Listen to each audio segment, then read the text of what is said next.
오늘 말씀 함께 보도록 하겠습니다. 오늘 말씀은 시편 132편에서 134편까지 말씀입니다. 시편 132편에서 134편까지 말씀입니다. 우리 다 찾으셨으면 한 목소리로 함께 봉독하도록 하겠습니다. 시작. 여호와여, 다윗을 위하여 그의 모든 겸손을 기억하소서. 그가 여호와께 맹세하며 야곱의 찾는 자에게 서원하기를, 내가 내 장막집에 들어가지 아니하며 내 침상에 오르지 아니하고 내 눈으로 잠들게 하지 아니하며 내 눈꺼풀로 졸게 하지 아니하길, 여호와의 처소 곧 야곱의 적는 자의 성막을 발견하기까지 하리라 하였나이다. 우리가 그것이 에브라다에 있다함을 들었더니 나무밭에서 찾았도다. 우리가 그의 계신 곳으로 들어가서 그의 발등상 앞에 엎드려 예배하리로다. 여호와여, 일어나사 주의 권능의 계와 함께 평안한 곳으로 들어가소서. 주의 제사장들은 을을 울고 주의 성도들은 즐거이 외칠지어다. 주의 종 다윗을 위하여 주의 기름 받는 자의 얼굴을 외면하지 마옵소서. 여호와께서 다윗에게 성실히 변하지 아니하실지라. 이르시기를, 내 몸의 소생을 내 왕위에 둘지라. 내 자손이 내 언약과 그들에게 교훈하는 내 증거를 지킬진대 그들의 후손도 영원히 내 왕위에 앉으리라 하셨도다. 여호와께서 시온을 택하시고 자기 거처를 삼고자 하여 이르시길, 이는 내가 영원히 쉴 곳이라. 내가 여기 거주할 것은 이를 원하였음이로다. 내가 이 성의 실려품에 풍족히 복을 주고 떡으로 그 빈민을 만족게 하리로다. 내가 그 제사장들에게 구원을 옷 입히리니 그 성도들은 즐거이 외치리로다. 내가 거기서 다윗에게 뿔이 나게 할 것이라. 내가 내 기름 부은 자를 위하여 등을 준비하였도다. 내가 그의 원수에게 옷을 입히고 그에게 왕관이 빛나게 하리라 하셨도다. 보라, 형제가 연합하여 동거함이 어찌 그리 선하고 아름다운고, 머리에 있는 보배로운 기름이 수염 곧 아론의 수염에 흘러서 그의 옷깃까지 내린 같고, 헐몬의 이슬이 시온의 산들에 내린 같도다. 거기서 여호와께서 복을 명령하셨나니 곧 영생이로다. 보라, 밤에 여호와의 성전에서는 여호와의 모든 종들아, 여호와를 송축하라. 성소를 향하여 너희 손을 들고 여호와를 송축하라. 천지를 지으신 여호와께서 시온에서 내게 복을 주실지어다. 아멘. 오늘 말씀 함께 보도록 하겠습니다. 오늘 말씀은 시편 132편에서 134편까지 말씀을 또 보여주고 있습니다. 먼저 시편 132편은 다윗이 하나님을 위해서 또 성전을 준비했던 헌신과 하나님께서 다윗과 그의 후손에게 주신 그 언약을 강조하는 말씀을 볼 수가 있습니다. 먼저 1절에서 5절에 보면 솔로몬 이 다윗의 겸손을 기억하여 달라고 기도를 하고 있는 내용입니다. 여기서 겸손은 고난의 의미로 또 볼 수 있습니다. 다윗은 고난을 받으며 주님을 섬기고 사랑했습니다. 그래서 주님을 사랑하여서 여러 고난을 또 받았죠. 그래서 성전 건축의 준비의 고난을 또 받았습니다. 그래서 다윗은 이 백향목 궁전에 있으면서 또 성전을 또 짓고자 합니다. 그래서 다윗은 자신의 집을 지으면서 하나님의 이 전을 지을 생각하지 못하였음을 또 깨닫게 됩니다. 그래서 이 나단 선지자를 불러서 성전을 또 짓고자 합니다. 그래서 하나님은 이 다윗이 성전을 짓겠다 하는 그 마음을 또 받으십니다. 그래서 하나님은 이 천막에 살고 계셔요. 그래서 아무도 하나님의 집을 지을 생각을 하지 못합니다. 그러나 이 다윗이 또 그런 생각을 하게 됩니다. 그래서 하나님이 또 크게 또 기뻐하십니다. 그래서 다윗은 하나님의 처소 곧 야곱의 젖는 자의 성막을 짓고자 한다는 것입니다. 그래서 그는 이 야곱의 젖는 자에게 맹세합니다. 그는 젖는 자의 성막을 발견하기 전에는 자신의 모든 힘을 포기하겠다고. 그래서 그는 성막을 발견하기까지는 자신의 장막집에 들어가지 아니하고 침상에 오르지 아니하고 잠자지 않고 졸지 않겠다고 말씀하고 있습니다.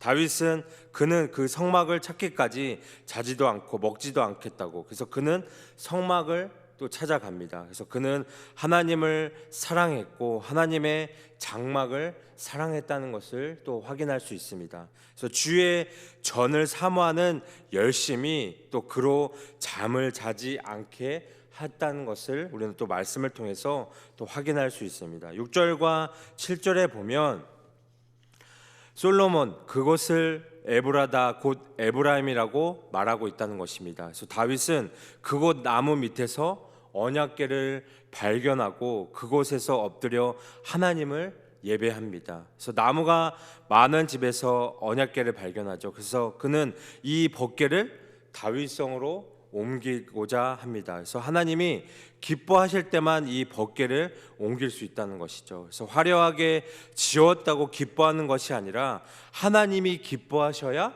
이 성전을 지을 수 있다는 것입니다. 그래서 이제 하나님이 허락해 성전을 지을 준비를 하게 하셨다는 것이죠. 그래서 하나님이 기뻐하지 않으시면 성전은 쓸모 없어진다는 것을 또 말씀을 통해서 우리는 확인할 수 있습니다. 8절과 9절에 보면 다윗은 여호와께서 주의 권능의 계와 함께 편안한 곳으로 들어가기를 기도합니다. 그래서 이 편안한 곳은 주의 성전을 말하고 있습니다. 그래서 다윗은 주님을 위해서 성전을 지어드리고자 하였다는 것입니다. 자신은 이 백항목 궁에 거하는데 주님의 궤는 장막에 있음을 안타까워했다는 것이죠. 그래서 하나님의 집이 숲풀에 있어요. 그래서 이제 언약궤를 옮겼다고 중요한 것이 아니라 하나님이 오시는 것이 중요하다는 것이죠. 그래서 우리가 예전에 봤을 때 웃사는 법궤를 옮기다가 죽습니다.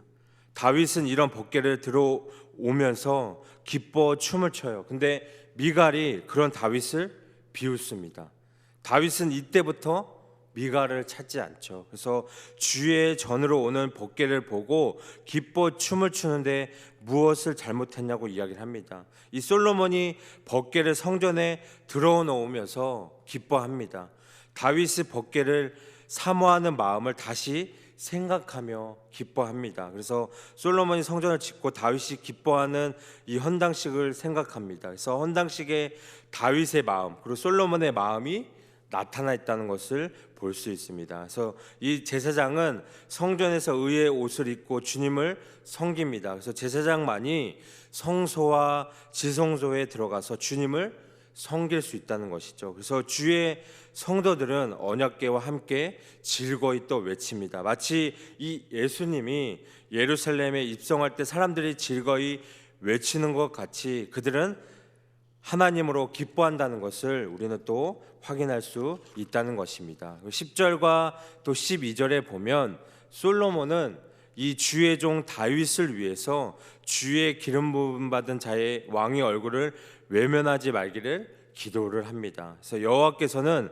다윗이 주를 위해서 또 성전을 짓겠다는 말씀에 감동을 받습니다. 그래서 하나님은 이런 다윗에게 그 후손에게 왕이 태어나고 그 왕위를 영원히 하시겠다고 맹세를 합니다. 그래서 하나님은 다윗의 후손을 왕으로 삼고 그가 하나님의 말씀을 떠나지 아니하면 그 후손도 영원히 그의 왕위에 앉을 것이라고 말씀하고 있다는 것입니다. 그 자손이 잘못하면 인생의 채찍으로 징계를 하지만 위를 패하지 않겠다고 합니다. 잘못할 때도 복을 주신다고 말씀합니다.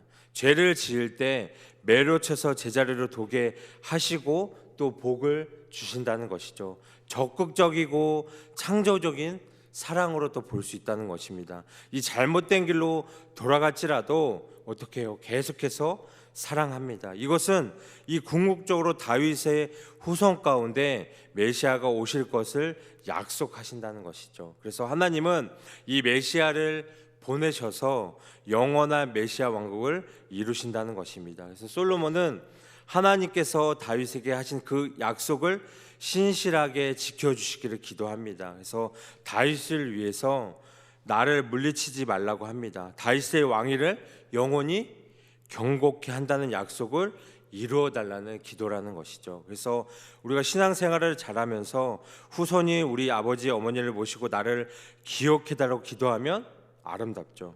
힘이 있는 기도입니다. 그래서 아버지에게 이 맹세한 축복을 이루어 달라고 기도합니다. 이런 기도가 가정에 이루어질 것이라는 것을 우리는 볼 수 있다는 것입니다. 우리 13절에서 18절까지의 말씀을 보면 여호와께서 성전이 있는 시온을 택하시고 그곳을 자신의 거처로 삼고자 하셨습니다. 그래서 하나님은 시온의 예루살렘 성전을 내가 영원히 쉴 곳이라고 하나님이 약속하셨습니다. 하나님이 허락하신 약속이 이루어지기를 기도를 하고 있다는 것입니다. 이 솔로몬은 다윗의 신앙 고백을 생각하면서 기도합니다. 그래서 하나님은 시온에서 거주하고 그들에게 복을 주시기를 원하셨습니다. 그래서 시온인 이유는 하나님이 그곳에 계시기 때문이라는 것이죠. 그래서 하나님은 예루살렘에 거하셔서 예루살렘 성에 먹을 것을 풍족히 복을 주십니다. 떡으로 그 빈민을 만족하게 하십니다. 그래서 하나님은 이 제사장들에게 구원의 옷을 입히시고 제사장을 통해서 또 죄사함을 주시고 구원을 이루어 주신다는 것입니다. 그래서 그 성도들은 구원의 즐거움을 외칠 것이다 라고 말씀합니다. 하나님은 이 예루살렘에서 다윗에게 뿔이 나게 하십니다. 뿔은 힘 있는 메시아죠. 그래서 하나님은 이 다윗의 후손 가운데 힘 있는 메시아를 보내십니다. 그래서 하나님은 기름 부은 메시아를 위해 등을 준비해서 그를 등불처럼 빛이 되게 하신다는 것입니다. 하나님은 이 메시아에게는 구원의 옷을 입히지만 원수에게는 수치로 옷을 입히신다는 것입니다. 그래서 하나님은 이 메시아를 통해서 원수를 물리치시고 하나님은 메시아에게 왕관이 빛나게 하신다는 것입니다. 그래서 메시아를 영원한 왕으로 삼아 주신다는 것입니다. 그래서 하나님이 이렇게 메시아를 복을 주시는 이유가 있습니다. 메시아는 다윗과 같이 주의 전을 사모했습니다. 그래서 그는 손으로 지은 성전을 헐고 또 새로운 성전을 짓고자 했죠. 그는 자신이 십자가의 죽으심으로 손으로 짓지 않는 새로운 성전을 지었다는 것. 하나님은 예수님의 이름으로 있는 그곳에 거하신다는 것입니다. 그래서 예수님을 그리스도로 영원한 자들의 마음 속에 거하신다는 것. 그래서 하나님은 예수님을 통해서 인류를 복을 주시고 구원하신다는 사실을 우리는 말씀을 통해서 또 다시 한번 깨닫게 됩니다. 또 이어서 시편 133편을 보면 형제들이 하나가 되어 거주하는 모습이 얼마나 선하고 얼마나 즐거운 일인지를 또 노래하고 있습니다. 그리고 또한 134편은 밤에 예루살렘 성전에 모인 이 제사장과 무리가 하나님을 송축합니다. 그래서 하나님을 섬기는 자가 마땅히 그런 송축함으로 하나님께서는 그의 백성에게 축복으로 응답하신다는 것을 말씀을 통해서 보여주고 계십니다. 1절에서 3절 말씀을 보면 본 시편에서 표현된 이 형제라는 동일한 정신으로 서로 어떻게 해요? 이해하고 동일한 목적으로 추구하는 운명의 공동체고 또 신앙 공동체를 의미하고 있습니다. 그래서 함께 평화와 조화를 추구하고 살아야 하는 동일 민족, 동일 혈족을 가리키고 있다는 것입니다. 그래서 우리가 하나님 아버지께서 연합해서 살아갈 수 있는 조건들은 우리에게 이미 허락해 두셨다는 것입니다. 그래서 그 아름다운 형제의 관계를 이기심의 탐욕에 의해서 망쳐버릴 수 없다는 것을 또 말씀을 통해서 우리는 확인할 수 있다는 것입니다. 그래서 두 번째 2절에 보면 이 보배로운 기름이란 좋은 기름을 의미하고 있죠. 그래서 거룩한 용도에 쓰일 물건이나 사람을 이 성별할 목적으로 사용하기 위해서 이 준비된 거룩한 기름을 가리키고 있습니다. 그래서 왕이나 선지자를 세울 때도 기름을 머리에 이 부음으로써 구별된 신부님을 증거케 했다는 것을 우리는 확인할 수 있죠. 그래서 우리가 이 대제사장 대신 그리스도를 머리로 하는 교회 공동체가 성령으로 하나 되게 하심을 통해서 이 소중한 기름과 같은 사랑과 우애를 나누어야 한다는 것입니다. 그래서 이 보배로운 기름이 흘러서 내림같이 영적 공동체 전원이 동일한 축복에 참여한다는 사실을 오늘 또 이 말씀을 통해서 우리가 기억해야 한다는 것입니다. 3절에 보면 이 헐몬산은 이스라엘에서 가장 높은 산입니다. 그래서 가장 높은 산 위에 내리는 이슬, 이 이슬이 낮은 시온에도 동일하게 내린다는 사실을 강조하고, 사회적으로 신분이 높고 낮음에 관계없이 모든 믿음의 이 공동체는 동일한 복을 받게 된다는 의미를 강조하고 있는 것을 우리는 확인할 수 있습니다. 그래서 시온이 비록 외관성으로는 낮고 보잘것 없어 보이지만 연합된 믿음의 공동체에 주님이 허락하신 것은 영생이라는 것입니다. 그래서 주님과 함께 영원히 살아갈 수 있는 길은 연합된 그 믿음의 공동체임을 오늘 이 본문 말씀에서 강조하고 있다는 것입니다. 그래서 주님께서는 우리에게도 연합하여 동거할 수 있는 믿음의 공동체를 허락해 주셨다는 것을 오늘 이 말씀을 통해서 우리는 확인할 수 있습니다. 그래서 우리에게 이 맡기신 믿음의 공동체 안에서 우리가 주님이 주신 영생을 누리는 우리의 공동체가 되기를 이 말씀을 통해서 소망합니다. 우리 마지막 134편 말씀을 보면 1절에서 3절을 보면 1절과 2절은 복 받는 사람, 이 여호와를 송축하는 사람이라고 반복해서 말씀하고 있습니다.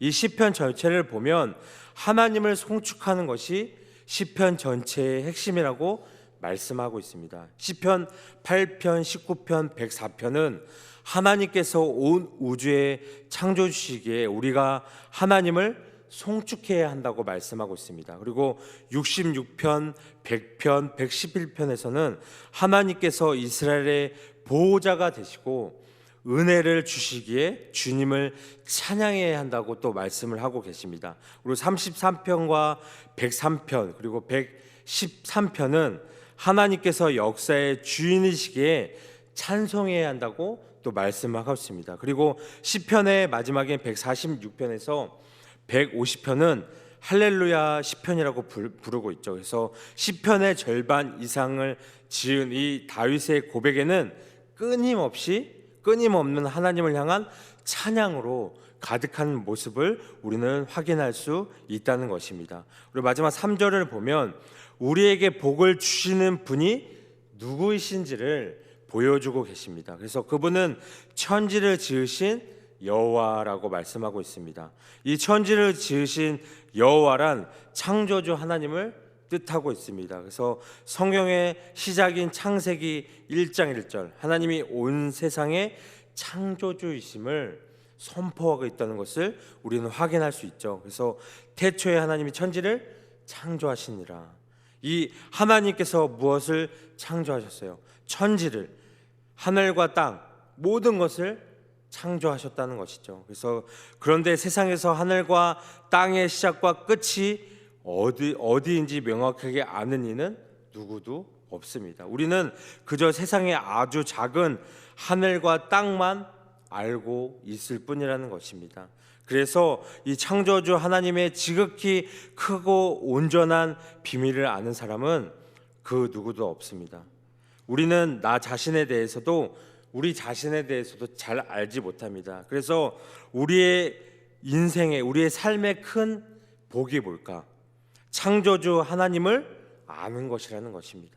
그래서 우리는 이 창조주 하나님을 알 때 우리는 인간을 알게 되고 하나님을 알 때 삶의 목적을 깨달을 수 있다는 것을 우리 말씀을 통해서 확인할 수 있다는 것입니다. 그래서 우리가 하나님을 알 때 진정한 복을 누리는 삶을 살아갈 수 있다는 것입니다. 그래서 우리가 오늘 이 시편 말씀을 보면서 우리는 다윗처럼 하나님의 영광을 가장 우선순위에 두고 살아가야 한다는 것을 다시 한번 깨닫게 됩니다. 그래서 우리의 삶이 하나님을 향한 헌신과 예배로 가득할 때 하나님께서 우리의 삶을 통해 일하신다는 사실을 우리 말씀을 통해서 깨닫기를 원합니다. 그래서 하나님의 언약은 변하지 않는다는 그 사실을 다시 한번 깨닫기를 원합니다. 그래서 이 다윗에게 주신 약속이 예수 그리스도를 통해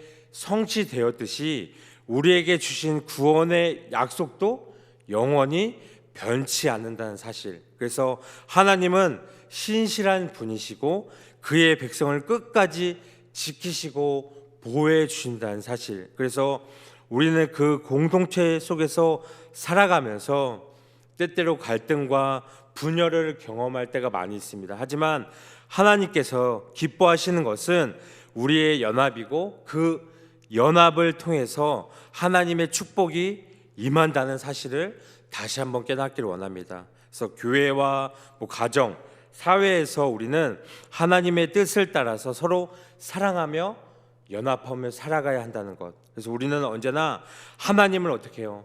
찬양하고 어려운 순간에도 주님의 이름을 높여야 한다는 그 사실. 그래서 우리는 그 예배는 그 단순한 그냥 형식이 아니라 온 마음과 정성을 다해서 하나님께 드려야 한다는 그 사실을 다시 한번 깨닫기를 소망합니다. 그래서 하나님의 축복을 기대하며 살아가는 우리 여러분들 되기를. 그래서 하나님께서 그의 백성을 사랑하시고 그의 뜻대로 살아가는 자들에게 넘치는 복을 허락한다는 그 사실.